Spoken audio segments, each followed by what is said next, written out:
अरे पानी की भरी हुई सारी बोतलें कहाँ गई? थोड़ी देर पहले ही तो मैं बोतल भरकर फ्रिज में लगा गई थी। वो दोनों बोतलें? वो तो अनुराधा भाभी थोड़ी देर पहले ही निकाल कर ले गई हैं। वो उनका भाई अपने दोस्त के साथ मिलने आए ना, ठंडे पानी का शरबत बना कर दिया होगा। अच्छा तो ये बात है, जाने दो इनके भाई को, फिर बात करती हूँ। उनका भाई तो कब का चला भी गया। इसे कहते हैं जैसे को तैसा। सुबह मेरे बच्चों को स्कूल जाते हुए बोतलों में गर्म पानी भरकर ले जाना पड़ा। छुपा कर बिल्कुल नीचे रखी थी मैंने वो आटे वाली कटोरे के पीछे। अनुराधा भाभी बोल रही थी, संगीता तुमने वो बोतलों का ठंडा पानी अपने बच्चों को दे दिया। आज तुम्हारी वजह से हमें भी तो बहुत परेशानी हुई। देखो सीमा, पीठ पीछे मेरी बुराई करना बंद कर दो। मैंने अगर 2 पानी की बोतल उठाई भी तो तुम कौन सा दूध की धुली हो? तुमने भी तो मेरी जमाई हुई रात वाली बर्फ से ठंडा दूध बना लिया था और गटागट पी गई। एक टुकड़ा बर्फ का नहीं बचा था। ये मुझे बोल रहे थे कि उनके लिए शिकंजी बना दूं बर्फ डालकर, पर मजा आले फ्रिज में एक टुकड़े बर्फ की रखी हो। देखो भाभी, फालतू बहस पर मत उतरो। बोलना मुझे भी आता है। अगर आपको ज्यादा ही शौक है तो घर में ले लेते हैं ना एक और नया बड़ा डबल डोर फ्रिज। इस पुराने फ्रिज में ना पानी ठंडा होता है ना बर्फ जमती है। आप सब जो मर्जी करो, लड़ो झगड़ो, मैं ये अपनी 2 बोतल फ्रिज में रख कर जा रही हूँ। कोई मेरी बोतलों को हाथ नहीं लगाएगा। आरती, ऊपर फ्रीजर में मैंने बोतल लगाई हुई है, तुम नीचे फ्रिज में जगह बनाकर रख दो। बड़ी आई दोनों फ्रिज में अपनी अपनी जगह बनाने वाली। मैं रखूंगी अपनी बोतलें। आप सबसे छोटी हो तो क्या आपकी चलेगी? अरे थोड़ी सी जगह मुझे भी दो, अपनी बोतल रखे जा रही हो। अरे एक बोतल की जगह मुझे भी तो दो, मैं तुम सबसे बड़ी हूँ। बस फिर क्या था। 5 बहुओं ने एक दूसरे की बोतल हटाकर अपनी बोतलें रखने की जिद में लड़ाई शुरू कर दी। ये आज का नहीं, रोज का ही किस्सा था। घर में 5 बहुएं, 5 बेटे और 5 के बच्चे और एक पुराना सिंगल डोर फ्रिज। गर्मियों के दिन भरी गर्मी में सबको ठंडा पानी भी चाहिए, बर्फ भी चाहिए और ठंडी ठंडी आइसक्रीम, शरबत, जूस, कोल्ड ड्रिंक वगैरह अलग। छोटा सा फ्रिज, उसमें क्या क्या है। बहुओं का शोर सुनकर उनकी सास निर्मला चिल्लाती हुई रसोई से बाहर आती है। उनके हाथ में दूध का भरा हुआ पतीला था। अरे ये दूध का पतीला किसने फ्रिज में से निकाल कर बाहर रखा? सारा दूध खराब हो गया। 1 कप चाय बनाई थी वो भी फट गई। तुम सब आपस में ही लड़ती रहना और फ्रिज में रखा हुआ सामान खराब कर देना। किसने दूध का पतीला बाहर निकाला था? पहले मुझे ये बताओ। कोमल, मैंने तुमसे कहा था कि दूध फ्रिज में रख देना, तुम्हें याद नहीं रहा? आपको पता है ना भाभी, उस समय मैं रोटियां सेक रही थी। गर्मियों में दोपहर में रोटी बनाना कितना मुश्किल है। आप सबने तो अपने अपने काम बांट लिए। मेरे हिस्से में दोपहर में रोटी सेकने का काम दे दिया। मेरे लिए तो मुश्किल होती है ना। मैंने संगीता को बोला था, कोमल भाभी तो मैं भी कौन सा खाली होती हूँ। फ्रिज में इतनी सारी कटोरियां इकट्ठी करके रखी हुई थी, उन्हें बाहर रखकर जगह बना रही थी। एक ही फ्रिज में ना जाने क्या क्या भर देते हो आप सब। कम से कम 1 घंटा लग गया मुझे फ्रिज को साफ करने में। अच्छा तो बात सामने आ ही गई। तुमने दूध फ्रिज में रखा, फिर जब साफ करने लगी तो पतीला वापस रसोई में रख दिया और उसके बाद पतीला फ्रिज में गया ही नहीं। एक बार फिर 5 बहुएं फ्रिज के लिए लड़ने लगी। मैं काम करते हैं ना, बड़ा डबल डोर फ्रिज ले ही लेते हैं, छोटे फ्रिज से काम नहीं चलता। नहीं बेटा, तुम 5 को नहीं जानते। इस घर में एक फ्रिज की जगह अगर 5 फ्रिज भी आ जाए ना, तब भी ये ऐसे ही लड़ती रहेंगी। जब तक ये सब लड़ना नहीं छोड़ेंगी तब तक इस घर में नया फ्रिज नहीं आएगा। मैंने जो कहना था सो कह दिया। फिर क्या था, 5 बहुओं की आवाज ऐसे बंद हो गई जैसे सबको सांप सूंघ गया हो। अब तो 5 बहुओं के दिमाग में एक ही बात आ रही थी कि कोई भी एक दूसरे से नहीं लड़ेगा। अब तो पूरे घर में ऐसे सन्नाटा रहता था मानो परिंदा भी पर मारे तो पता चल जाए। मम्मी, फ्रिज में पानी की एक भी बोतल ठंडी नहीं है, मुझे ठंडा पानी पीना है। कोई बात नहीं चीनू, तुम अभी ये वाला पानी पी लो, ये हल्का ठंडा है। अरे चीनू बेटा, ये लो ठंडी बोतल, ऋषि ने अभी अभी फ्रिज से निकाली है। मम्मी, वो पानी मैंने निकाला था, आपने चीनू को क्यों दे दिया? ला चीनू, मेरी बोतल वापस दे। अनुराधा और आरती दोनों के बच्चे आपस में लड़ने लगे। ठंडा पानी तो किसी के हाथ में आया नहीं, उल्टा पानी की बोतल का ढक्कन खुल गया और पूरे आंगन में कीचड़ ही कीचड़। अब तो सब बहुओं के बच्चे धमाल चौकड़ी मचाने लगे। अब सारी बहुएं अपने अपने बच्चों को संभालती फिर रही थीं। उन्हें डर था कि अगर उनकी सास ने बच्चों को आपस में लड़ते हुए, शोर मचाते हुए देख लिया तो फिर से एक बार इस घर में नया फ्रिज आने से रहा। माँ जी मंदिर से आ गई और उन्होंने इन सबको लड़ते हुए देख लिया तो इस घर में नया फ्रिज नहीं आएगा। बच्चों, आपस में लड़ना बंद करो, नहीं तो दादी माँ नया फ्रिज नहीं आने देंगी। लगता है माँ जी आ गई हैं। बच्चों, तुम्हारी दादी माँ आ गई हैं, सब शांति से बैठ जाओ। उर्मिला जैसे ही घर में घुसी वो हैरान रह गई। लगता है मैं किसी गलत घर में आ गई हूँ। नहीं, घर तो मेरा ही है। पर आज सूरज किधर से निकला है? पहले जब भी मंदिर से लौटती थी तो घर का वातावरण ऐसा होता था जैसे जंग का मैदान, पर आज तो यहाँ की हवा ही बदली हुई है।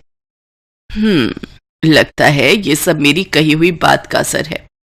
पहली बार पांचों बहुओं को एक साथ रसोई में बिना लड़ाई किए काम करते देख रही हूँ। चलो अच्छा है, मेरी बात का कुछ तो असर हुआ। अब तो अगले कुछ दिनों तक घर में कोई लड़ाई नहीं हुई। बच्चों ने भी शैतानी करनी बंद कर दी। अब तो उर्मिला को बहुत अजीब सा लगने लगा। पहले तो बच्चों की चहल पहल से घर में रौनक रहती थी, अब बच्चे भी चुप चुप रहने लगे। फ्रिज में पानी की आज फिर कोई बोतल नहीं रखी, मुझे फिर गर्म पानी लेकर जाना पड़ेगा। पर मैं मम्मी को इस बारे में बोल भी नहीं सकता। अगर मैंने ये बात मम्मी को बोली तो दादी इस घर में नया फ्रिज नहीं आने देगी। कोई बात नहीं, मैं गर्म पानी लेकर ही चला जाता हूँ। ऋषि भैया, आधा पानी मेरे से ले लो, मैं आधी बोतल ठंडे पानी के ले जाऊंगा, मैं स्कूल से भर लूंगा। चारू, तुम भी मेरे में से थोड़ा सा पानी ले लो, नहीं तो फिर तुम मेरी मम्मी को बोलोगी और वो गुस्सा करेंगी। फिर दादी को पता चल जाएगा कि हमने लड़ाई की है। नहीं भैया, मैंने और साक्षी ने आधा आधा ठंडा पानी बांट लिया है। अपने सभी पोते पोतियों की मासूम बातें सुनकर उर्मिला की आंखें भर आती हैं। और फिर अगले दिन, कौन है? रुको आती हूँ। मैडम, ये फ्रिज लेकर आए थे। हमने तो कोई फ्रिज ऑर्डर नहीं किया भैया। मैडम, एड्रेस तो यहीं का लिखवाया हुआ है, ये देखिए। हाँ, एड्रेस तो यहीं का है, पर अनुराधा बहू, इतना हैरान होने की कोई जरूरत नहीं है। ये फ्रिज मैंने ही ऑर्डर किया है। अरे तुम सभी तो कहते थे कि नया फ्रिज ले लो, नया फ्रिज ले लो। बस फिर क्या था, घर में सबकी खुशी का ठिकाना ही नहीं था। इतना बड़ा फ्रिज कि ढेरों सामान उसमें आ जाए। सब बहुत खुश थे। अब घर में नया फ्रिज आ गया था। जितनी मर्जी पानी की बोतलें रखो, ठंडी बर्फ जमाओ, ढेरों सामान उसमें सेट हो जाता था। गर्मियों में कोई दिक्कत ही नहीं थी। बड़ा परिवार, बड़ा फ्रिज। पर कुछ आदतें कभी नहीं बदलती जब तक हम उन्हें बदलना न चाहें। अरे अब तो नया बड़ा फ्रिज आ गया है, फिर भी इसमें एक भी ठंडे पानी की बोतल नहीं रखी। ये देखो, सब खाली बोतलें रखकर चले गए। संगीता, मैंने तुम्हें कहा था ना कि फ्रिज में पानी की बोतलें तुम भर कर रख देना। मैंने तो... अरे अब बस भी करो, अब फिर से तुम पांचों का युद्ध शुरू हो जाएगा। पहले कहती थी बड़ा फ्रिज लाओ, बड़ा फ्रिज लाओ। अब बड़ा नया फ्रिज आ गया, तब भी तुम सबकी वही समस्या है। असली समस्या को ढूंढो, सब ड्यूटी बांधो, फ्रिज में पानी की बोतलें भरकर रखने की, और समय पर सामान फ्रिज में रखने वाला खराब ना हो वो भी फ्रिज में रखने की। और हाँ, मेरी पांचों बहुओं के साथ साथ पांचों बेटों को भी मैं यही कहूंगी कि बोतलें भरने की ड्यूटी पकड़ो। और बच्चों, तुम सब भी। अब मैं भी जब कोई खाली बोतल देखूंगी तो फौरन भरकर फ्रिज में रख दूंगी। जब तक हम खुद में सुधार नहीं लाएंगे, जितनी मर्जी चीजें घर में आ जाएं, उनकी संभाल करना मुश्किल है। उस दिन हर कोई अपनी अपनी जिम्मेदारी समझ गया, और उस दिन के बाद जिसको भी मौका लगता अपनी अपनी पानी की बोतल फ्रिज में भरकर रख देता। समय पर सामान फ्रिज में रखा जाता। समय पर फ्रिज की सफाई होती तो उसमें सामान रखने के लिए बेहतर जगह बन जाती। पुराना फ्रिज बहुत खराब हो गया था, इसलिए उसे बेच दिया गया। अब घर में एक फ्रिज था, डबल डोर का, पर संभाल तो उसकी भी करनी थी। ये बात घर में सबको समझ आ गई थी, इसलिए उस दिन से उस एक फ्रिज को लेकर घर में कभी कोई लड़ाई नहीं हुई। सुबह के 6 बजे होते हैं कि तभी नीतू अपने पति को उठाने की कोशिश करती है। अरे क्या होगा, आज संडे है, आज तो देर तक सोने दो। अरे चलो, उठ भी जाओ ना, अभी सभी घर वाले सो रहे हैं, उनके उठने से पहले हम जल्दी से कराते हैं। अरे क्या कराते हैं, तुम्हें जो करना है अकेले कराओ, लेकिन मुझे अभी सोने दो। क्यों टाइम वेस्ट कर रहे हो, जल्दी से चलो, नहीं तो सारा दिन लाइन में ही खड़े रह जाओगे। अरे जबरदस्ती है क्या, जब आ ही नहीं रही तो जाकर करूँगा क्या। अब तुम निकलो यहाँ से और मुझे सोने दो। ओहो, अगर इनके चक्कर में रही तो मैं भी पेट पकड़कर ही बैठी रह जाऊंगी। इसके बाद नीतू पेट पकड़ते हुए जल्दी से अपने कमरे से भागकर बाथरूम की ओर जाती है तो देखती है कि उसकी दोनों जेठानियां और छोटी देवरानी पहले से ही बाथरूम के बाहर खड़ी होती हैं। अरे यार, लेट हो गई, लगता है और जल्दी उठना चाहिए था। नीतू को देखकर उसकी देवरानी कहती है, आओ दीदी, जल्दी से आकर लाइन में लग जाओ। पर अगर तुम सब बाहर हो तो फिर टॉयलेट में है कौन? और कौन होगा मम्मी जी के सिवा? निधि जोर जोर से दरवाजा पीटते हुए कहती है, अरे मम्मी जी, आप कहीं सो तो नहीं गई? जल्दी से बाहर आ जाओ, यहाँ लाइन लगी पड़ी है। निधि ये कह रही होती है कि तभी शीला, उनकी सास, टॉयलेट से बाहर आती है। उसके बाहर आते ही मंच की बहू नीतू पेट पकड़कर पीछे से भागते हुए आती है और लाइन तोड़कर टॉयलेट में घुस जाती है और झट से दरवाजा बंद कर देती है। ये सब देखकर बाकी सब हैरान रह जाती है। तभी सबसे बड़ी बहू राखी जोर जोर से दरवाजा पीटते हुए कहती है, अरे ओ नीतू की बच्ची, जल्दी से बाहर निकल, मेरा नंबर था, तू कहाँ से बीच में घुस गई? निकल निकल ना। अरे क्यों दरवाजा पीट रही है, उसको तोड़कर ही मानेगी क्या? और अब वो अंदर गई है तो पेट की गंदगी निकाल कर ही बाहर निकलेगी। और जब मैं अंदर थी तब भी तुम में से कोई दरवाजा पीट रहा था। तुम सब जानती हो ना, बुजुर्ग लोगों को कब्ज की शिकायत रहती है। अगर आपको कब्ज की शिकायत रहती है तो सुबह जल्दी उठकर फ्रेश हो जाया कीजिए। आपकी कब्ज के चक्कर में तो हम लोगों के पेट के बुलबुले उठने लग पड़ते हैं। ये सब बातें छोड़ो मम्मी जी, अब ये बताओ कि कब तक हम ऐसे ही एक टॉयलेट में जाते रहेंगे? उम्र भर ऐसे ही जाना होगा। क्या मतलब? मतलब ये कि शुक्र मनाओ तुम लोगों को एक टॉयलेट तो नसीब हुआ। हम तो अपने गांव में खुले में शौचालय जाते थे, और खुले में जो जाने का मजा है, ओए होए होए होए होए। इतना कहते ही शीला चुप हो जाती है। पर मम्मी जी, आपकी इतनी सारी बहुएं हैं, आपको 2 टॉयलेट तो बनवाने ही चाहिए ना। आई बड़ी 2 टॉयलेट वाली, ये घर है, कोई तेरे बाप का होटल नहीं जो 2-2 टॉयलेट चाहिए तुम्हें। मम्मी जी, पर जैसे यहाँ लाइन लगी है ना, ये किसी के घर का टॉयलेट नहीं बल्कि किसी चौल का सुलभ शौचालय मालूम होता है। हाँ, बस इसका ये एक सुख है कि हमें धोने के लिए बाल्टी और मग्गा लेकर नहीं आना पड़ता। निधि बोल ही रही थी कि तभी वहाँ खड़ी राखी जोर से बदबूदार गैस छोड़ती है। उसकी बदबू से वहाँ खड़े सभी अपनी नाक पर हाथ रख लेते हैं। उसके ऐसा करते ही शीला कहती है, हाय मोरी मैया, ना जाने क्या ठूसा था इस कमबख्त ने रात में जो इतनी गंदी बदबू निकाली है। मम्मी जी, जिस घर में 4 बहुओं का एक टॉयलेट होगा वहाँ तो ये सब झेलना ही पड़ेगा। फिर राखी दोबारा से दरवाजा पीटते हुए कहती है, जल्दी से बाहर निकल मेरी माँ, अब तो बर्दाश्त से बाहर है सब कुछ। ये कहकर राखी फिर से दरवाजा पीटने लगती है। शीला देवी की जॉइंट फैमिली थी जिसमें उसकी 4 बहुएं थीं और 4 बेटे थे, और उन सबके लिए केवल एक ही टॉयलेट था। सारा घर एक ही टॉयलेट यूज करता था। वैसे कहने को तो उस घर में 2 टॉयलेट थे, लेकिन दूसरे टॉयलेट की सीट टूट रखी थी और फ्लश पूरी तरह खराब था, जिस वजह से कोई उसे यूज नहीं करता था। बेचारी सारी बहुओं का आधा दिन तो टॉयलेट में अपनी बारी आने के इंतजार में ही गुजर जाता, और ऊपर से अगर गलती से कोई मेहमान घर पर आ जाए तब तो समझो हो गई छुट्टी। ऐसे ही एक दिन दरवाजे की घंटी बजती है। तभी नीतू दरवाजा खोलती है। मैडम, रश्मि जी का पार्सल आया है। रुको, मैं अभी उसे बुलाती हूँ। रश्मि, अरे ओ रश्मि, जल्दी आ, देख तेरा पार्सल आया है। आई दीदी। जी लीजिए। पार्सल देकर कुरियर बॉय वहाँ से जाने लगता है। तभी वो रुककर उन दोनों से कहता है, अगर आप बुरा ना मानो तो क्या मैं आपका टॉयलेट यूज कर सकता हूँ? लेकिन क्यों? क्यों मतलब, ये तो नेचर कॉल है, कभी भी आ सकती है, और इस वक्त मेरे लिए जाना बहुत अर्जेंट है। दीदी, अभी कोई होगा तो नहीं ना टॉयलेट में? मैं क्या जानू रश्मि, लेकिन अब अगर इसे जोर की लगी है तो कर भी क्या सकते हैं। ले जाओ इसे। रश्मि इसको टॉयलेट की तरफ लेकर जाती है, लेकिन जैसे ही कुरियर बॉय दरवाजा खोलने की कोशिश करता है तो वो अंदर से बंद होता है। इतने में अंदर से आवाज आती है, अब कौन है बे, कम से कम यहाँ तो चैन से बैठने दो। सुबह जाने नहीं देते, दिन में भी परेशान करके रखा है। अब तो जब तक कार्यक्रम पूरा नहीं होता मैं बाहर नहीं आऊंगी। अरे दीदी धीरे बोलो, अगर गलती से किसी ने सुन लिया तो क्या सोचेगा? सुनने दो, अगर कोई सुनता है तो कम से कम औरों को भी तो पता चले कि कैसी जालिम सास है हमारी, जो 4-4 बहुओं के लिए सिर्फ एक ही टॉयलेट रखा हुआ है। इसके बाद रश्मि उस आदमी से कहती है, जी माफ कीजिएगा लेकिन आपको थोड़ा वेट करना होगा। कोई बात नहीं जी, मुझे इनके जितनी इमरजेंसी भी नहीं है।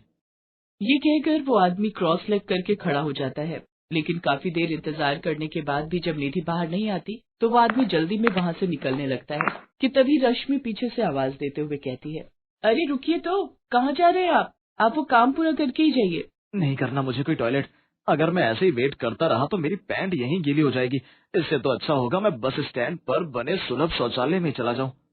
ये कहकर वो आदमी वहाँ से भागता हुआ चला जाता है। रश्मि अपना सर पकड़कर बैठ जाती है। कुछ महीने ऐसे ही बीतते चले गए, लेकिन टॉयलेट की समस्या ज्यों की त्यों बनी रहती है। एक शाम जब शीला घूमने गई होती है तभी चारों बहुएं बैठकर रोज की इस परेशानी का हल ढूंढने के विषय में चर्चा करती हैं। हे भगवान, अब क्या दिन आ गए, हमारी जो सास की चुगलियां छोड़कर टॉयलेट के ऊपर चर्चा करने बैठे हैं हम। सब हमारी सासू माँ का किया धरा है। वो सब तो ठीक है, लेकिन अब ये सोचो कि कैसे हम अपनी सास को दूसरा टॉयलेट भी ठीक करने के लिए मनाएं। ऐसे तो मानने से रही, हमें कोई तरकीब सोचनी पड़ेगी जिससे सांप भी मर जाए और लाठी भी ना टूटे। वैसे मेरे पास एक आइडिया है। क्यों ना हम में से एक का पेट खराब कर दिया जाए, जिससे सारा दिन उसका टॉयलेट में ही बीते। फिर जब मम्मी जी को टॉयलेट यूज करने नहीं मिलेगा, तभी उन्हें दूसरे टॉयलेट की अहमियत समझ में आएगी। वो तो ठीक है, पर किसका पेट खराब करे? तू अपना कर ले, मैं तेरे लिए जमाल गोटा लाई देती हूँ। वाह जी वाह, ये क्या बात हुई? मान न मान मैं तेरा मेहमान। अगर मुझे टॉयलेट में जगह ना मिली तो मेरा तो हो जाएगा ना वही काम तमाम। ऐसा करो, आपका आइडिया है, आप पर ही आजमा कर देखते हैं इसे। ना बाबा ना, ओहो, हम सब क्यों अपना पेट खराब करें? जिसकी वजह से ये परेशानी हो रही है, उन्हीं का खराब करते हैं। अभी तो सास होने का फायदा उठाकर वो हमसे पहले टॉयलेट चली जाती हैं। हाँ, ये अच्छा आइडिया है। यही। उसी शाम अपने प्लान के अनुसार वो चारों अपनी सास के खाने में जमाल गोटा मिला देती है। कुछ देर में शीला के पेट में गड़बड़ शुरू हो जाती है और वो भागते हुए टॉयलेट की तरफ जाने लगती है। लेकिन तभी रश्मि झट से टॉयलेट में जाकर अंदर से दरवाजा बंद कर लेती है। शीला दरवाजा पीटते हुए चिल्लाकर कहती है, अरे करमचली, तुझे सुबह से टाइम ना लगा? जो मेरे जाने पर ही घुसना था तुझे, जल्दी निकल बाहर। कुछ देर में रश्मि बाहर आती है। तभी शीला झट से अंदर जाकर फ्रेश होती है और पसीना पोंछते हुए बाहर आती है। लेकिन अभी वो अपने कमरे की ओर जा ही रही होती है कि तभी उसके पेट में फिर से गुड़गुड़ाहट शुरू हो जाती है और वो वापस टॉयलेट जाने लगती है। लेकिन तभी निधि टॉयलेट जा रही होती है कि शीला उसको कहती है, अरे ओ कहाँ चली? मुझे बड़ी जोर की आई है, जरा भी देर हुई तो तुझे ही साफ करना पड़ जाएगा। मुझे भी जोरों की लगी है मम्मी जी, आप थोड़ी देर इंतजार करो, मैं यूं गई और यूं आई। ये कहकर वो टॉयलेट चली जाती है। अरे जल्दी निकल जा, निकल मेरी माँ। कुछ देर में राखी भी वहाँ आ जाती है और वो शीला से पूछती है, क्या हुआ मम्मी जी, आपका पेट खराब है क्या? हाँ, लग तो मुझे भी यही रहा है, पेट में जोरों की गुड़गुड़ाहट हो रही है, लेकिन ये मर्जानी कब से टॉयलेट पर कब्जा करके बैठी हुई है। अब पता चला मम्मी जी, अगर दूसरा टॉयलेट होता तो क्या आपको इतनी परेशानी होती? इसीलिए कहते हैं इतनी बड़ी फैमिली में 2 टॉयलेट होना बहुत जरूरी है। घर में कमरे भले ही कम हो, लेकिन टॉयलेट तो 2-3 होने ही चाहिए। बिल्कुल सही कह रही हो बहू, अगर कभी किसी का मेरी तरह पेट खराब हो गया तो उसका तो खड़े खड़े ही रायता फैल जाएगा। अब मुझे समझ आ गया, अब मैं कल ही दूसरा टॉयलेट ठीक करवाऊंगी। इतना कहकर शीला वहाँ से चली जाती है। तभी चारों बहुएं आपस में ताली देते हुए कहती हैं, अपना मिशन कामयाब हुआ।